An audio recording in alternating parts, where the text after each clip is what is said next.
So hey guys, today we're getting a new ban list, and this one is going to be implemented on February 5 of 2025. So this happens in like around 2 weeks ish. And let's see what we have here. We have compiled the trends and results of decks used in ranked duels and events, and will limit cards and decks with outstandingly high usage and win rates in line with their impact on the metagame.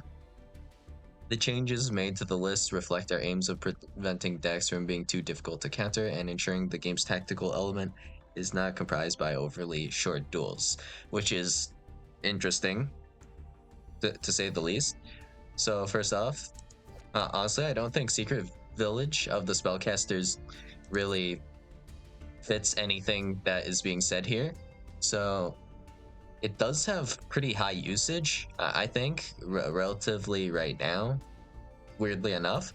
But aside from that, it's not like that heinous. And technically, if we really get down to the brass tacks of things, well, I'm not 100% sure, but I don't think it's like too far off. But Secret Village of the Spellcasters, I believe, is only in most decks being played at straight up 1, and Skill Drain is also being played at 1 in most, like, not most decks, but like a good amount of decks, like Skill Drain just being played. In fact, for some reason, I keep seeing people playing Centurion with Skill Drain.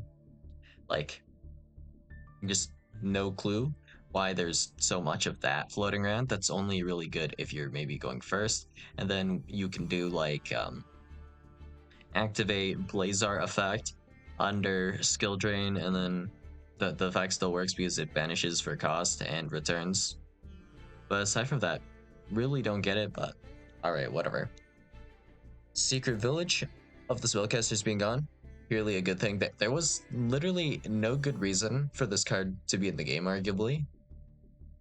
And we still do, in fact, have a Secret Village like effect in the game. Like, if it was super necessary,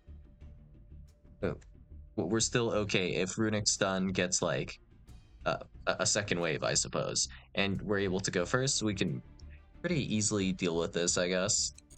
And then we have a summon limit. Neither player can summon more than 2 times per turn.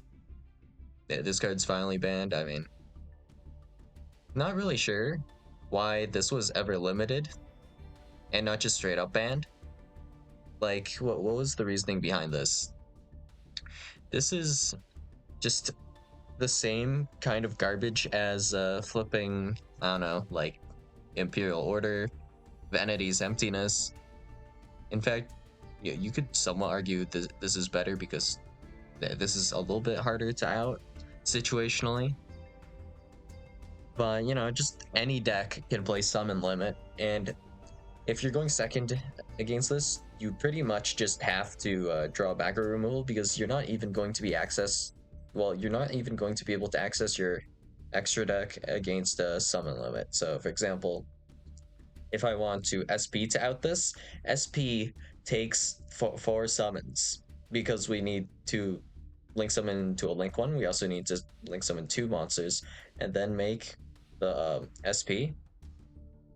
So that's for SP. For Nightmare, and well, yeah, for Nightmare Phoenix, you would need to special summon twice. So 2 guys and then link those guys off. So that's 3 summons to make Nightmare Phoenix to potentially try to out summon limit. So yeah, pretty disgusting. And of course, I could have summoned like 500 times last turn if I wanted to, just freely, because that's how the game works, I guess. Then we have Anti-Spell Fragrance. I mean, yeah, I guess we need something to hinder pure spell decks or very high spell card decks. So I think that's the reason we still have anti-spell, and I guess the reason this is dropping now. I mean, kind of weird that it's dropping relatively this late, but we did recently get let's see, what was it called again? Diabells? I mean, you're not really seeing Diabells that often, but I was kind of complaining before because, bro, we had 2 anti-spell, and then we had 3 secret village of the spellcasters. That was just so annoying. And there are unironically so many decks that can search secret village now. It's just, bro, just please no. Yeah. All right. So next we have cards to be semi-limited. Honestly, these all kind of make sense to some extent, right? So Nightmare Throne, honestly, this card just feels completely dumb. That there's no real, there's no other way to put this, right? So Nightmare Throne, when this card is activated, it just generically searches any fiend monster with 0 attack and 0 defense from your deck, and then you have the option to either add it to your hand or destroy it. So the thing about this card is that it searches any fiend with 0 attack and 0 defense. So this searches the Lotus, this searches Kepler, this searches also let's see, what was it called? Dark Beckoning Beast, and then all of those cards as well, which is just kind of dumb, ain't it? It doesn't just search Yubel related cards. And also as the option to destroy, so we can do destroy Spirit of Yubel, special summon Yubel, link off Yubel for just whatever, make Phantom, and then you can run this as a little package, which is just kind of annoying. So the consistency going down for that, and this also hits Yubel a little, which I mean, I don't think Yubel is like broken right now, but it might be somewhat popular. If it gets like hit by just another semi-limit, that this is the only one that has directly hit deck's consistency. If you recall the other thing that has been hit for Yubel, well, they were hits directed at Yubel. We have Spirit Gates to 2 and then Phantom of Yubel to 2. So the thing about Phantom of Yubel was that, well, this is still the case, but it's much more dumb if we have 3 copies of Phantom. So if I were to special summon Phantom and then you were to try to attempt to hand trap me, I would pop Spirit of Yubel and then I would special summon Yubel, and then I can just use that as link fodder for whatever, and then I can just resummon Phantom of Yubel later in the turn, and then we can do that one more time. And the thing with this is this doesn't even take up a body, and I guess Nightmare Throne can actually, well, I don't know if it really matters, but Nightmare Throne can also recycle Phantom of Yubel. But well, I guess you can also recycle it with the Unchained Soul Ridge. But the main thing here is that whenever you're negating with the Phantom of Yubel, you're getting your material back, but well, arguably you're even getting extra material because you're special summoning the Yubel and you're able to link that off where you wouldn't have linked the Phantom of Yubel off. So technically this could even be argued to be extension. So if you were to drop any monster hand trap against Yubel, immediately it just does nothing. You can even argue it pluses your opponent, and your opponent can more or less technically do that again on a later turn. So that's the one kind of disgusting thing about Yubel, is just Phantom of Yubel, honestly. Everything else is not too bad in comparison to that. I guess the other one or two other things is, you know, the random insane synergy that the whatchamacallit, the Sacred Beast cards have with just random things, like they were being played with Sprite for whatever reason. So you could normal summon like Dark Beckoning Beast, add Opening of the Spirit Gates, Opening of the Spirit Gates, add another one, normal summon, and then that's technically a 1-card combo for Sprite, just randomly. And I mean, it's also now currently an extender for Yubel, which is just weird, I guess. And it makes it somewhat risky to use your Imperm early, because if your opponent has opening of Spirit Gates, you can just link off the D-Lotus and then special summon the D-Lotus back with opening. So pretty nasty. And then Kaiman, I mean, honestly, Kaiman just feels sacky. Don't really like Kaiman too much, so kind of glad Kaiman has finally been hit, because this was, in general, I think the most disgusting Tenpai card. And yeah, that's all I really have to say about that. And now for what most people would argue is the big hit. Well, I don't think it really matters too much. So the thing about Maxx C getting semi-limited means you'll just get hit by or see Maxx C a little less often. It's about a 10% decrease if we go from 3 to 2. So that's about it for this.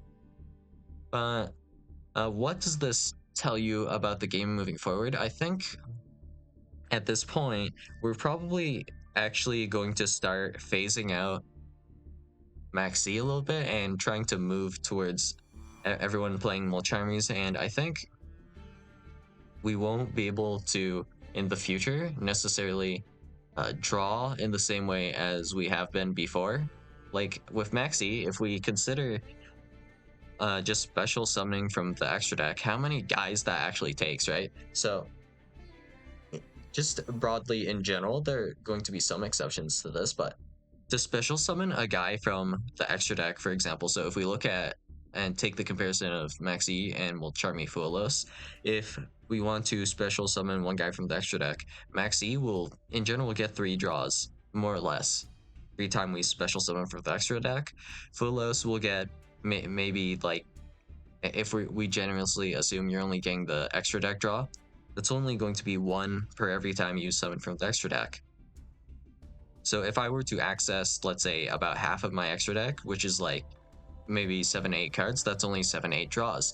And if that were Maxx C instead, that would go to 21 to 24 cards approximately. But you know, just in general, if we want to special summon from the extra deck, we need to summon one guy from the main deck and then another guy. It could be a token or something, like, sure, whatever. And then we summon the guy from the extra deck, so that's 3 summons, right? So Maxx C undoubtedly gaps the mulcharmy cards. Like, just if we're thinking about the quality of the cards, there's no doubt that Maxx C is just way better. I mean, not to say the mulcharmy cards are like completely useless, because like even a Pot of Greed is in general somewhat of a improvement of your position potentially. Well, it's kind of situational, because the thing about Maxx C is it is a somewhat frustrating card, but I think the reason why Maxx C is so frustrating is because it's so sacky. So the thing about Maxx C is that you have to essentially, if you're playing Maxx C, you have to rely on your opponent playing a deck that special summons a lot, and then you need a specific circumstance for Maxx C to really pop off. So first off, I think Maxx C going first, not that good. You can argue to me about this all day, but whatever. Maxx C, if you're going second, I think that's where it really shines, and that's the biggest reason to play this card. But at the same time, I mean, this part of Maxx C won't change. So you only have a 20% chance or so of opening Maxx C now. But your opponent, assuming we're running like 3 Ash Blossom, cross out plus 2 called by, your opponent has close to a 60% chance of opening the counter to Maxx C, while you have a 20% chance to open Maxx C. So it's like 1 in 5 games, there's approximately a 1 in 3 chance for you to resolve Maxx C. So that's about like a 1 in 15 chance now. Before, it would have been 1/3 higher, so it would be 1/3 of games in general you would open Maxx C, and you would then have about a 1/3 chance of resolving Maxx C. So that's like 1 in 9 games. So that's going from 1 in 9 games to about what was it, like 1 in 15 games. odds of resolving Maxx C, I believe, so something around there. And it's also worth mentioning that only half of the games you play with Maxx C are going to be, in general, going second. So that's going to be about 1 in 18 games or 1 in 30 games where Maxx C is resolving and you're going second. More or less. That's about the expectation. So I don't think Maxx C was like that bad, but I think we're starting to phase it out, and there are many reasons to do this. So first off, I think that this is going to be kind of clear that a lot of players don't like Maxx C that much. But I mean, there's the issue that the game is unironically balanced around Maxx C and the cards being printed. Like that's kind of relevant. And that's why some decks that were just kind of whatever in OCG, I believe, were kind of broken in TCG. Well, more so broken in TCG. Or they were more playable in TCG because no Maxx C. So that is, I guess, like an aspect to it. There's also the fact that we're going to, well, have more incentive now to get the mulcharmy cards. So that there's a small benefit there, but I don't think that's like going to be an insane game changer because we will get an extra craft, assuming you have 3 copies of Maxx C. You'll be able to dismantle 1 copy of Maxx C and then craft like a mulcharmy or whatever. So that's like a little bit helpful in that regard, I guess. And then there's also the aspect of, let's see, what was it? I guess kind of this is a move towards like rebalancing, I guess, the TCG and OCG and putting them a little bit closer. I guess that's one factor. And then there's also the factor of people not really liking Maxx C that much, just in general. I mean, I don't think Maxx C is that much of a problematic card in comparison to some other things I've seen in my time playing Master Duel. So yeah, if this card gets banned, if it gets like limited, I don't really care. But yeah, I mean, Maxx C Semi Limit right now doesn't do a whole lot of things, but I mean, I think it's working towards something else. So I think around a week ago, I posted a video about the potential of Maxx C actually unironically being power crept.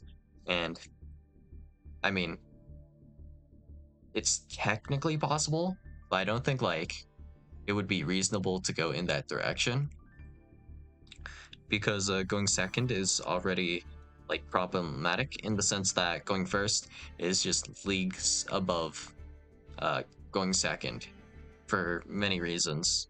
So this leads me to believe that going forward, like that this is looking pretty far into the future, but I think draw power is going to be reduced. Well, the goal here with the mulcharmies and semi-limiting the Maxx C here is that we're going to phase out draw power specifically for the going second player. And we still do want some draw power because there's just that much of a disparity between going first and second, which is why we have the mulcharmy cards, I guess. But the main thing here is that because of this disparity and how the game is balanced, like Maxx C is kind of not good just long term because I think the intent is to release more powerful hand traps, and Maxx C feels like probably a bit sacky for this kind of thing. Like it's not like that oppressive, it's just like about a 1 in 9 chance of opening the Maxx C plus resolving the Maxx C, which is just not that likely. It's almost like around 10-12% chance of resolving Maxx C going second. And well, not exactly, but to go second and to resolve Maxx C and all that, it's kind of sacky thinking about like all that probability and stuff. And it does free up like some deck slots potentially. depending on exactly what you're playing. But for the time being, because of consistency reasons, I think it's best to still run like for most decks like 2 Cold Bite, 3 Ash Blossom at minimum, even if no cross out. So that's kind of where we're going with this. And then honestly, this is what I've been looking forward to an extent. Not really any of this. It's mostly just branded opening and a lure going back to 3. Been waiting for this a long while because, you know, I was at some point definitely interested in finding decks that can run Despia, just pure Despia, not really with the branded stuff, because the branded stuff with branded fusion hard locks you. The only thing that really hard locks you in Despia is specifically the opening, but this is uh for the rest of the turn after this card resolves. So I can do my non-fusion plays first and then go access whatever my fusion plays are, which I've been very interested in doing. But I mean, with only 4 copies of these cards, it felt kind of awful. So I've been looking forward to this, and I'll probably try to deck build something with, well, Despia in future. Morphing Jar to 3, I mean, yeah, this card's already searchable anyway, so why not? Cyberjar. Honestly, I think this was banned a long time ago. I mean, I don't know the exact details, but if I recall correctly, this card is just... Well, actually, wait. Was it Cyberjar? Or was it the other thing? I think it was like a different jar card, actually. Was it Cyber? I'm not sure. But this card's just really annoying to resolve. Destroy all monsters on the field. Then both players reveal the top 5 cards from the decks and special summon all of the revealed level 4 or lower monsters in face-up attack position or face-down defense position. Also, add any remaining cards to their hand. So I guess it was mostly the board wipe effect that we really cared about when it comes to Cyberjar in the day. But yeah, I mean, it's fine now. You know, flip effects are kind of slow. And I mean, if Morphing Jar is at 3, I mean, this is not necessarily going to be better for FD King than Morphing Jar, but you know, you could play both, I guess, and you can use them for deck out, I guess. Cool. Bestial Saranir, I genuinely don't know why this was at 1.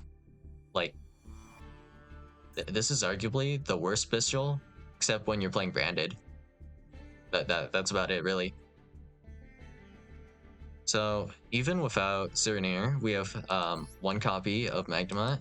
We had, well, 1 copy of Drewsworm till they put Drewsworm back to 3 also, and 3 of Baldrake. So, I mean, that's 1, 2, 5. And then if we run 1 of Saranir, that's 6. You can run 6 Bestials. That's like running 3 copies of DD Crow and then running 3 copies of Ghost Bell. That's how many deck slots that would take. Yep. And then if we're thinking about like comboing, right? The Bestial Lubellion, you could have ran this at 3 anyway, so great.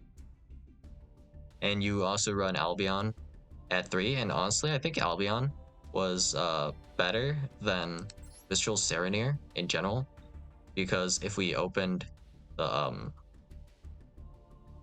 the Albion, you know, the one that specifically copies the name of Elemental Valbaz in the graveyard, that card was just strictly better because it sent for cost and then upstarted you. So, yeah. I think just in general better than Saranir, and I think the combo for Saranir was mostly to resolve Incredible Ecclesia to make Grand Guignol with this, to send Branded Fusion alongside Branded... Whoa. Which one was it? Retribution, right. That one. So you send that, and then you add Branded Fusion to your hand, and that's about how it works. Branded Fusion just feels sacky, so I can see why that's still going to be at 1. And yeah, that's about it, right? But does it even really matter that much? Honestly, I'm not sure. Could Branded Fusion go back to 3? It's just was kind of annoying if you just opened imperm, right? Was there any counterplay to this? Thinking? Yeah, if you play around imperm, yeah, there's no counterplay if we're running imperm. Yeah, that's kind of, yeah. So yeah, I don't think Branded Fusion is going back to 3 for a while. I mean, it does help that we have more pistols now, but I mean, we already had like plenty. In fact, like without this, we still had like what 7, 8 pistols we could run. So yeah, whatever. Destiny, Hero, Celestial. This could have come back like a while ago, but yeah. The main annoying thing about this card is that you could use Fusion Destiny, or you can make Verte, and this would get sent as a byproduct of summoning DPE, and you can draw 2 cards kind of conditionally. So yeah, that effect, kind of annoying. But honestly, that was probably not the worst part of like the entirety of the DPE package, but yeah, whatever. Not really a big hit or anything. I don't think to the DP package. People were dropping it to begin with because of the meta change, more or less, anyways. So I don't think the Celestial hit was that good, right? They hit the Adventure package, and if I recall correctly, like all of those decks just made Verte at some point, and then they would benefit off the Celestial a bit, but because they hit Adventure and all of those other decks just in general got hit like as a byproduct. I don't remember the exact ban list, but I think unironically Blankets might have gone hit. Uh, all of that probably just led to, I guess, DP just not being summoned as much. I mean, the only thing you lost was the Celestial draw, but the Celestial draw I don't think genuinely mattered that much. So yeah, not a whole lot to say about that. Because you know there is quite a delay before you can actually activate the Celestial draw. So yeah, that's about all I got for you guys today, and I'm always happy in general whenever any of the easy monkey flip kind of, well, floodgates are kind of banned, but well, we surprisingly still have a lot of them, unfortunately. Long list, very long list. So yeah, that's all I got for you guys today, and I'll see you guys in the next video. Bye.